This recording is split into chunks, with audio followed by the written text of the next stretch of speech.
వచ్చినాక అపాయింట్మెంట్ ఆర్డర్లు ఇచ్చేది ఉండే, అది మాత్రం వీళ్ళు గవర్నమెంట్లోకి వచ్చినాక అపాయింట్మెంట్ ఆర్డర్లు ఇచ్చి ఆ 30,000 ఉద్యోగాలను కూడా ఈ కాంగ్రెస్ ప్రభుత్వం ఖాతాలో వేసుకుంటున్నారు. ఇంతకంటే దుర్మార్గం ఇంకొకటి లేదు. సో ఈ జాబ్ క్యాలెండర్ కూడా 2 లక్షల ఉద్యోగాలకు సంబంధించినటువంటి జాబ్ క్యాలెండర్ కూడా ఉత్త డొల్లా. ఆ మధ్య అసెంబ్లీలో మేము మా ఎమ్మెల్యేలు శాసనసభాపక్షం నిలదీస్తే లొల్లి పెడితే ఏదో తూతు మంత్రంగా ఒక షెడ్యూల్ ప్రకటించారు. దాని మీద చర్చ జరగకుండా ఆనాడు అసెంబ్లీలో గోల చేసి పారిపోయారు కాంగ్రెస్ పార్టీ వాళ్ళు. అదేవిధంగా ఇక ఇందిరమ్మ రాజ్యం ఇంటింట సౌభాగ్యం అన్నారు. ఇందిరమ్మ రాజ్యంలో ఇంటింట దౌర్భాగ్యమే నడుస్తున్నది తప్ప తెలంగాణలో సౌభాగ్యం ఏం లేదు. వాళ్ళు ఆనాడు చెప్పింది ఏంటంటే 9.5 సంవత్సరాలలో వీళ్ళు ఏం చేయలేరు, ఇక మేము వచ్చి మొత్తం విరగదీస్తాం పగలదీస్తామని చెప్పి వాళ్ళు అన్ని వర్గాలకు సంబంధించినటువంటి డిక్లరేషన్స్ చేశారు. వరంగల్లో రైతు డిక్లరేషన్, హైదరాబాద్లో యూత్ డిక్లరేషన్, చేవెళ్లలో ఎస్సీ ఎస్టీ డిక్లరేషన్, కామారెడ్డిలో బీసీ డిక్లరేషన్, తర్వాత మైనారిటీ డిక్లరేషన్ అని చెప్పి ఇట్లా చాలా డిక్లరేషన్లు చేసి దాదాపు 37 అంశాలకు సంబంధించి 420 హామీలు 6 గ్యారంటీలతో ఈ కాంగ్రెస్ పార్టీ మేనిఫెస్టో ఆనాడు ప్రకటించారు. దీంట్లో ప్రధానంగా చాప్టర్ 1లో వాళ్ళు చెప్పింది ఏంటంటే సుపరిపాలన అని చెప్పినారు. దరిద్రపు పాలన, ప్రతీకార పాలన, కక్షపూరితమైనటువంటి పాలన నడుస్తూ ఉన్న తప్ప సుపరిపాలన తెలంగాణలో నడుస్తలేదు. ఇక ఇందాక నేను చెప్పిన 6 గ్యారెంటీలు చాప్టర్ 2 అదంతా అటకెక్కింది. రైతు డిక్లరేషన్, వరంగల్ రైతు డిక్లరేషన్లో కాంగ్రెస్ ప్రభుత్వం ఏర్పడిన వెంటనే 2 లక్షల రైతు రుణమాఫీ అన్నారు. దాని ప్రకారం చూసుకున్నట్టయితే దాదాపు స్టేట్ లెవెల్ బ్యాంకర్స్ కమిటీ అని ఉంటుంది, SLBC అంటాం. స్టేట్ లెవెల్ బ్యాంకర్స్ కమిటీ చెప్పింది ఏంటంటే రైతు రుణాలకు సంబంధించి తెలంగాణలో 49,500 కోట్ల రూపాయల రుణాలు ఉన్నాయని చెప్పి స్పష్టంగా స్టేట్ లెవెల్ బ్యాంకర్స్ కమిటీ తెలంగాణలో కాంగ్రెస్ ప్రభుత్వం వచ్చిన కొత్తలో వాళ్ళకే చెప్పింది, ప్రభుత్వానికే చెప్పింది. అది వాళ్ళు నిర్వహించిన సమావేశంలోనే చెప్పడం జరిగింది. కానీ దాన్ని ఏం చేశారు, 49,500 కోట్లను రేవంత్ రెడ్డి 40,000 కోట్ల అంచనా అని చెప్పి ఆయన కిందికి దించిండు. క్యాబినెట్ మొత్తం రుణమాఫీ కోసం కేటాయించాల్సినటువంటి డబ్బులు 31,000 కోట్లు అని చెప్పి వాళ్ళు ఇంకా కొంత తగ్గించారు క్యాబినెట్లో.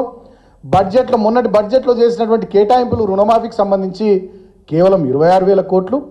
3 దశల్లో కలిపి ఆనాడు పార్లమెంట్ ఎన్నికల్లో దేవుళ్ళ మీద ఒట్లేసి 3 దశల్లో కలిపి వీళ్ళు ఇప్పటిదాకా విడుదల చేసినామని చెప్పుతున్న డబ్బులు, రాష్ట్ర ప్రభుత్వం విడుదల చేసినామని చెప్తున్న డబ్బులు 17,933 కోట్లు మాత్రమే. దీంట్లో మరి రైతుల ఖాతాల్లో చేరింది ఎంతనో ఇప్పటిదాకా ఆ దేవునికి తప్ప, కాంగ్రెస్ ప్రభుత్వ పెద్దలకు తప్ప, ఈ కాంగ్రెస్ ప్రభుత్వంలోని అధికారులు chief secretary, finance secretary, agriculture secretary వీళ్ళకి తప్ప ఇక ఈ భూమి మీద ఎవరికి తెలియదు. 49,500 కోట్లు రుణాలు అని చెప్పి స్టేట్ లెవెల్ బ్యాంకర్స్ కమిటీ చెప్తే దాన్ని 3 దశల్లో మాఫీ చేసినాము, రైతుల ఖాతాల్లో వేసినాము మేమని కాంగ్రెస్ ప్రభుత్వ పెద్దలు చెప్పిన మొత్తం 17,933 కోట్లు అయితే ఇక రైతుల ఖాతాల్లో ఎంత పడ్డదో ఇప్పటిదాకా అఫీషియల్గా, ఫర్ ఎగ్జాంపుల్ చెన్నూరు అసెంబ్లీ నియోజకవర్గంలో ఇంతమంది రైతుల ఖాతాల్లో ఇన్ని డబ్బులు రుణమాఫీ పేరిట మేము విడుదల చేసినామని చెప్పి ఒక అధికారిక లెక్క ఇచ్చింది లేదు. జిల్లాలకు సంబంధించి 33 జిల్లాల వారీగా 119 అసెంబ్లీ నియోజకవర్గాలు, అర్బన్ నియోజకవర్గాలు హైదరాబాద్కి తప్పిస్తే మిగతా రూరల్ నియోజకవర్గాలకు సంబంధించి రైతాంగము ఎక్కడ రుణాలు తీసుకున్నారు, ఎంతమంది ఉన్నారు, ఎన్ని విడుదల చేశారు అనేటటువంటి స్టాటిస్టిక్స్ ఇప్పటి వరకు ప్రభుత్వ వెబ్సైట్లలో లేవు. ప్రభుత్వం అధికారికంగా అగ్రికల్చర్ డిపార్ట్మెంట్ కానీ, ఫైనాన్స్ డిపార్ట్మెంట్ కానీ, సీఎంఓ కానీ, ముఖ్యమంత్రి గారి కార్యాలయం కానీ విడుదల చేసింది లేదు. మీదికి కూడా ప్రతి స్పీచ్లో రుణమాఫీ అయిపోయింది, రుణమాఫీ అయిపోయిందని చెప్పి ఊదర కొడుతున్నారు. రుణమాఫీ అనేది పచ్చి మోసం, దగా. మొన్నటికి మొన్న ఒక రైతు పాపం రుణమాఫీ జరగలేదని చెప్పి ఆయన ఆత్మహత్య కూడా చేసుకోవడం జరిగింది. సురేందర్ రెడ్డి అనేటటువంటి రైతు ఆత్మహత్య చేసుకోవడం జరిగింది. చాలామంది రైతులు బ్యాంకుల ముందర బారులు తీరినటువంటి పరిస్థితి. అది మేము పెద్ద నోట్ల రద్దప్పుడు చూస్తే మళ్ళీ మొన్న చూసినాం రేవంత్ పాలనలో ఇందిరమ్మ రాజ్యంలో రైతులు మొత్తం పాస్బుక్లు పట్టుకొని బ్యాంకుల ముందు బారులు తీరినటువంటి సంఘటనలు మొన్న చూసినాం. రుణమాఫీ అనేది పచ్చి మోసం, దగా. ఇక ఇందిరమ్మ రైతు భరోసా అన్నారు, రైతు డిక్లరేషన్లో 15,000 ఇస్తామన్నారు. ఇప్పటి వరకు ఆ స్కీమే ప్రారంభించలేరు. సంవత్సరానికి ఉపాధి హామీ రైతు కూలీలకు భూమి లేని వాళ్ళకు 12,000 ఇస్తామన్నారు. దాంట్లో ఎక్కువగా మా ఎస్సీ ఎస్టీలు ఉంటారు, పేద బీసీలు ఉంటారు, దాన్ని కూడా ప్రారంభించలేరు. అదేవిధంగా వడ్లకు సంబంధించి 500 రూపాయలు బోనస్ ఇస్తామన్నారు. దాన్ని కూడా మళ్ళా దొడ్డు వడ్లు సన్న వడ్లు అని చెప్పి మెలికలు పెట్టి దాన్ని కూడా అటకెక్కిచ్చారు. అంటే వరంగల్ రైతు డిక్లరేషన్ కూడా బోగస్, అది కూడా అమల్లో లేదు.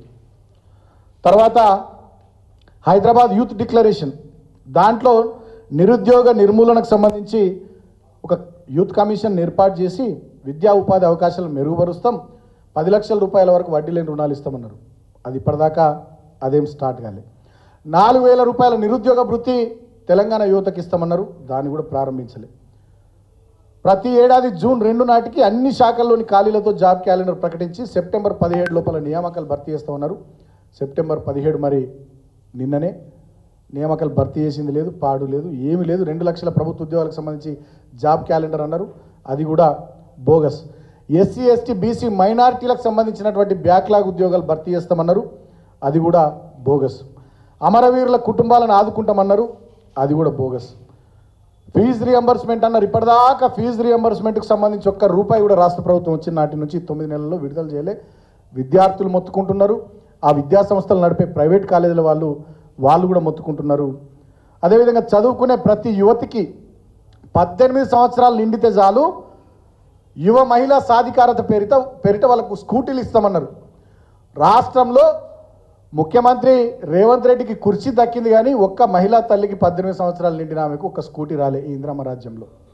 ఈ ఇందిరమ్మ రాజ్యంలో ఒక్క స్కూటీ కూడా రాలే. రేవంత్ రెడ్డికి మాత్రం ముఖ్యమంత్రి కుర్చీ వచ్చింది. సో ఇది యూత్ డిక్లరేషను మహిళా సాధికారతకు సంబంధించి. ఇక చేవెళ్లలో ఘనంగా ఎస్సీ ఎస్టీ డిక్లరేషన్ అన్నారు. దీంట్లో చెప్పింది ఏంది, అంబేద్కర్ అభయహస్తం కింద 12 లక్షలు ఇస్తామన్నారు దళితులకు. ప్రతి బడ్జెట్లో సాధికారికంగా డబ్బులు కేటాయించి 12 లక్షలు ప్రతి దళిత కుటుంబానికి ఇస్తామన్నారు. కేసీఆర్ కేవలం దళిత బంధు పథకం కింద 10 లక్షలే ఇస్తున్నాడు. ఇందిరమ్మ రాజ్యము కాంగ్రెస్ ప్రభుత్వం వస్తే 12 లక్షలు ప్రతి దళిత కుటుంబానికి ఇస్తామన్నారు. ఒక్క దళిత కుటుంబానికి కూడా 12 లక్షలు ఈ 9 నెలల కాలంలో రాలే. వస్తే కమాన్, నేను డిప్యూటీ సీఎం బట్టి విక్రమార్కని అడుగుతా ఉన్నా, ఈ వర్గాలకు సంబంధించిన బిడ్డగా, మీరు ఈ వర్గాల నుంచే వచ్చారు, ఫైనాన్స్ మినిస్టర్ ఉన్నారు, మరి ఏ నియోజకవర్గంలో ఏ దళిత కుటుంబానికి 12 లక్షలు ఇచ్చిర్రో ఆ లిస్టు విడుదల చేయమని కోరుతా ఉన్నా.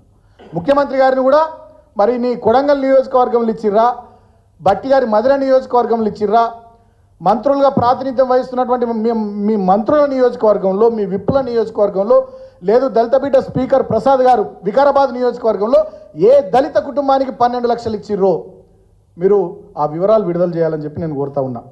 దళితులకు 18% రిజర్వేషన్లు అన్నారు, గిరిజనులకు 12% రిజర్వేషన్లు అన్నారు, అది అతిగతి లేదు. ఇందిరమ్మ పక్కా ఇళ్ల పథకం కింద ఎస్సీ ఎస్టీలు అందరికీ 6 లక్షల రూపాయలు ఇస్తాము, ఇంటి స్థలం ఇస్తామన్నారు. రాష్ట్రంలో 12,769 గ్రామ పంచాయతీలు ఉన్నాయి, 140కి పైగా అర్బన్ లోకల్ బాడీస్ ఉన్నాయి. మరి ఎక్కడిచ్చిర్రు, ఇస్తే ఆ వివరాలు కూడా బయట పెట్టాలని చెప్పి నేను కోరుతా ఉన్నాను. సో ఇట్లా చెప్పుకుంటూ పోతే ఎస్సీ ఎస్టీ డిక్లరేషన్ కూడా ఒక బోగస్ అనేది స్పష్టంగా అర్థం.